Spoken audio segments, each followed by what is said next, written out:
অবিশ্বাস্য গতি ও পরিসর।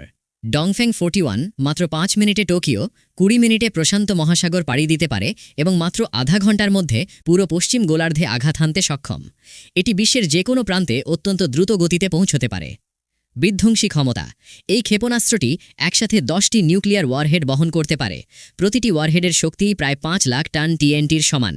বলা হয়েছে এর একটি ক্ষেপণাস্ত্র হিরোশিমার মতো 330টি শহরকে ধ্বংস করার ক্ষমতা রাখে। মাত্র 5টি ক্ষেপণাস্ত্র পুরো একটি দ্বীপ রাষ্ট্রকে মানচিত্র থেকে মুছে দিতে পারে। ছদ্মবেশী ও ভ্রাম্যমাণ উৎক্ষেপণ। ডংফেং 41-এর অন্যতম প্রধান বৈশিষ্ট্য হল এর ছদ্মবেশী চলন। এটি বনাঞ্চল, পাহাড়ি এলাকা বা দীর্ঘ রেলপথে ট্রেনের মাধ্যমে চলাফেরা করতে পারে। ফলে শত্রুপক্ষের পক্ষে এর সঠিক অবস্থান শনাক্ত করা প্রায় অসম্ভব হয়। এটি স্থির অবস্থায় অদৃশ্য এবং চলন্ত অবস্থায় ভয়ঙ্কর হিসেবে পরিচিত। উন্নত প্রযুক্তি। কিয়ান শুয়েন ট্র্যাজেক্টরি বা ওয়াটার স্কিপিং পদ্ধতি।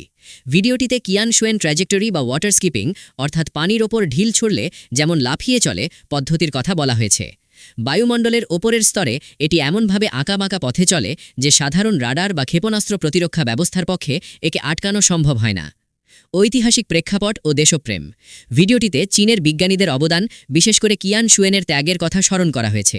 পাশাপাশি 1999 সালে বেলগ্রেডে চীনা দূতাবাসে মার্কিন বোমা হামলার ঘটনা উল্লেখ করে বলা হয়েছে ডংফেং 41 চীনের জাতীয় মর্যাদা ও সার্বভৌমত্বের প্রতীক। সারসংক্ষেপ। ভিডিওটির মূল বার্তা হল চীন শান্তিপ্রিয় দেশ, কিন্তু তারা যুদ্ধের জন্য সবসময় প্রস্তুত।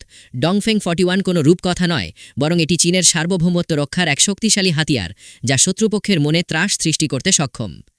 আপনি কি ডংফেং 41 বা অন্য কোনো মানবিক প্রযুক্তি সম্পর্কে আরও বিস্তারিত জানতে চান? থাকলে বলতে পারেন।